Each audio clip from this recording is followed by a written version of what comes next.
This is the MG Comet. It measures just under 3 meters long. It's got 2 doors and it's MG solution to urban congestion.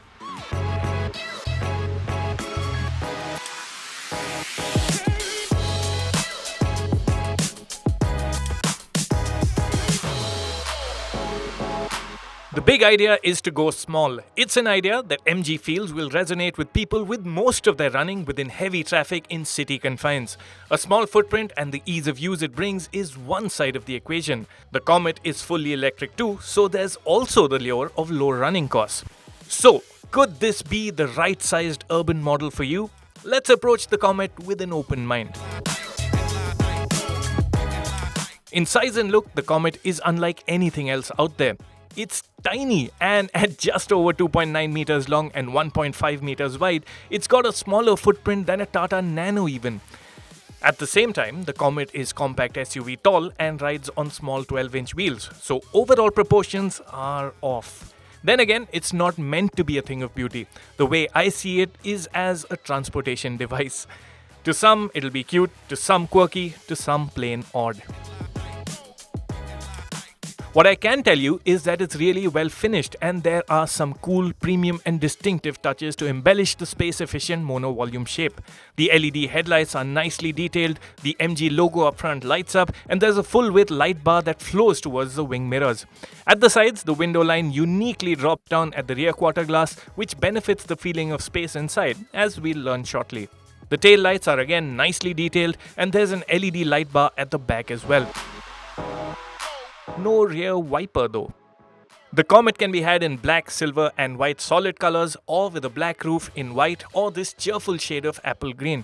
There are also 4 styling packs on offer as well as sticker and graphic combos to personalize your Comet. Large doors and high-set seats make access to the Comet's front row convenient, and there's much more to like. Now, this large door should give you access to a very tight and small cabin, but when you're actually inside, you'll be quite surprised by the space on offer. What helps that feeling of airiness first and foremost is this large glass house, great visibility outside, and again, you don't have a center tunnel because this is built on a born electric platform. It doesn't need it, and that helps that feeling of room on the inside. You are sat quite close to your co-passenger, but first impressions are actually of a spacious little car. The light colors help to this end, but I'm not sure how easy it'll be to keep the light fabrics on the dashboard clean. Overall quality is impressive with a good attention to detail. In look too, the interior is quite cool. Headlining that look are these two 10.25-inch screens. Now I'll talk of the digital instruments first. Now if you look at the digital dials, they're quite smart looking, but the layout suggests that this car has ADAS. A lot of the real estate on the screen is off a lane, but this car actually doesn't have that feature. You do get the basic information that you need, such as range and state of charge, but you can't really geek out on EV information. The graphics are slick and detailing is good, with the lights and indicators lighting up with the car. As for the touchscreen, it is quite nice to use. I wouldn't call it the slickest in the business, but it does pack in wireless Android Auto and Apple CarPlay.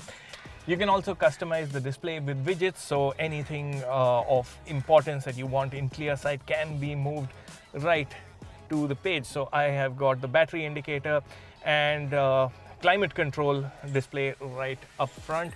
There's also a cool CO2 readout, which basically shows a tree, and over time this little seed will grow into a tree, and it'll also show you the CO2 that you've saved. Quite a cool gamified version of making you feel good. The touchscreen is also your go-to control for certain car settings like the Regen levels.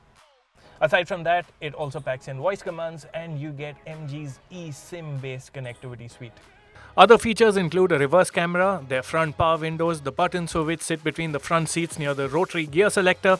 There's very iPod-like audio and instrumentation buttons on the 2-spoke steering. An AirPod case-like key gets you keyless entry, and you can even use your phone to unlock the car via Bluetooth. There's no auto climate control, but I did find cooling quite effective. Also, if only for academic purposes, you should know the Comet is the only MG without the option of a sunroof. A more relevant miss is a glove box with a lid. In fact, there's no covered storage inside, which is an irritant. This aside, practicality is actually quite good. Now these large doors host very large door pockets, so you can fit in a bottle and quite a bit else in here. There's also a cup holder in front of the aircon vents at each end of the dashboard. There's a compartment over here, and you get USB slots at the base of the center console, as well as handy luggage hooks.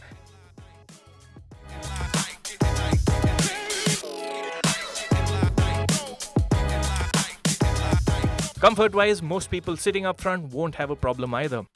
The seats aren't all that large, but they get the job done even for a fairly large-sized adult like me. But one reason for complaint for someone of my height is that there's no seat height adjust. So I find the seating position a bit too high for my comfort. Average-sized adults won't really have a problem with that. The seat belts aren't height adjustable, but there's a buckle for the one on the driver's side for easier reach. So, the Comet works for two, but what about those sat at the back? Yep, the Comet features a second row of seats. The front seats slide forward to help that journey in.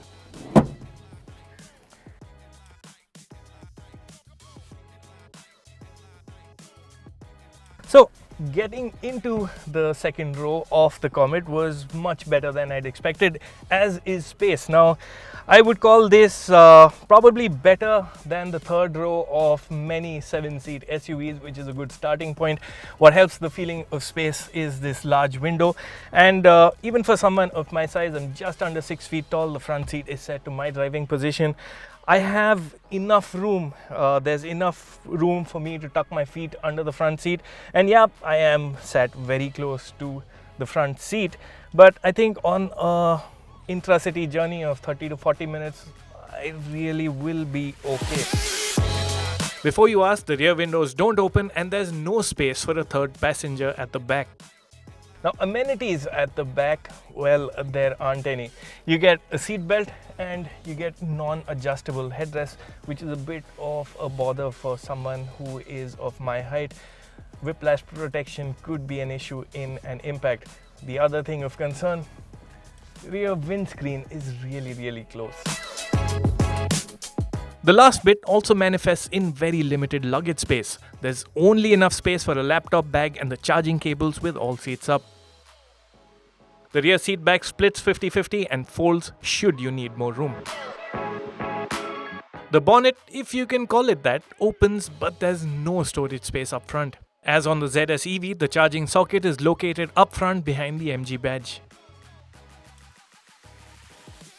Under the skin, the Comet is built on a dedicated EV platform from MG's parent company SAIC. The platform will also serve as the base for an electric micro SUV that will go on sale in India in 2025. Talking powertrain and specs, the Comet features a 17.3 kWh lithium-ion battery that sits under the floor. Interestingly, the battery is packaged in India by Tata Autocomp. Claimed range stands at 230 kilometers. A 0 to 100% charge from a 3.3 kW AC charger takes 7 hours. Notably, there's no DC charging option. While the platform supports the functionality, MG says typical owners primarily charge at home. Undoubtedly, there'd also be cost implications. Finally, the battery powers a rear-mounted permanent magnet synchronous motor that drives the rear wheels. Power and torque are 42 horsepower and 110 Newton meters respectively. Those are small numbers, but then the Comet also only weighs 817 kgs. The Comet comes to life in an unusual manner. There's no start button and it's actually a long press on the accelerator pedal that does the job. Also, the car powers off when locked from a distance. Or you could use the backup power button hidden near the bonnet release. These are all quirks that seem forced in, according to me. Anyway, what's the Comet like when you get moving? First things first, it grabs a lot of attention. I've been driving this car through Gurgaon and Delhi, and I have to tell you that it is huge on curiosity value. Everyone wants to take a closer look at it, they're curious about it, they want to know more about the specs and features, and that is true for people both walking on the side of the road and people in their luxury cars.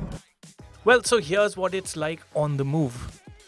With the power and torque figures that the Comet has, you can't expect performance to be electrifying, and it isn't. Then again, this is a city car. Its job is to keep up with the flow of traffic, and it does that job really well. You have 3 modes to play with, and even in eco mode, you won't find yourself being left back behind the traffic. Normal mode adds in a bit more power, and sport mode adds in that little bit extra, but even so, you won't be blowing by other cars. What each progressive mode actually does is makes overtakings a little bit easier. The little MG comfortably gets up to speed, and it expectedly fits right in crawling traffic. There's no creep mode, but throttle modulation is easy. Overall refinement is also pretty good, of course helped by the electric motor running silently in the background. The other virtue is size. The steering is light as you'd want it to be, the turning circle is really small, and maneuverability is exceptional. U-turns, parkings are just so easy to pull off. But the Comet also has its comfort zone, outside of which the weaker points come to the fore.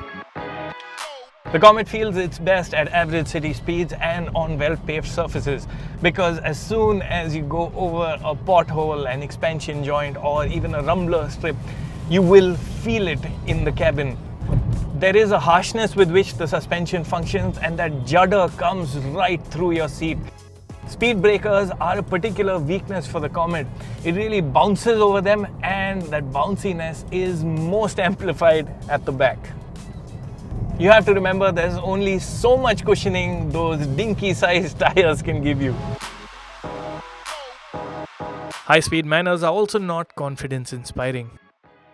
When you're going faster, you'll also find that the steering is a bit more reactive than you'd expect it, and given that the suspension is also soft, the car tends to feel a bit roly-poly, and that can get unnerving at the speeds that this car is capable of. I saw an indicated 80 kph and it could go faster still, but it's not a car that you'd want to or is designed to be pushed. There's another reason you'd hold back. The Comet works really well as an urban runabout, a car that you can drive around in the city with absolute ease. But when you're going faster, I have to admit, when there are larger cars around you, you do tend to feel a bit vulnerable in something this small. On the subject, the Comet isn't a quadricycle as some might wrongly think it to be. It's classified as a car and is governed by the same regulations as the larger of the kind. It meets India's crash safety norms but hasn't been crash tested by global NCAP as yet. Safety kit includes 2 airbags, ABS, low tire pressure alert, 3-point seat belts for all 4 seats, and ISOFIX child seat mounts. Now onto the matter of range. Now, we've not done a full and thorough Autocar EV range test, but I'll go by the figures on display at the moment. So 49% state of charge is showing 98 kilometers of range, which should equate to 200 kilometers on a full charge. If the car can deliver on that number, it's pretty impressive for the intended purpose. Users will buy it. Helping that range figure is Regen braking. There's 3 levels of Regen that work well with the front disc and rear drum friction brake setup. On to the matter of price. MG has announced a starting price of 7.98 lakh rupees ex-showroom, but prices for higher variants like the one featured here will be announced later, suggesting a significant walk-up. The Comet is the most affordable electric car you can buy in India today, but it still doesn't play the value card as we'd hoped it would, and it won't disrupt the market on price alone.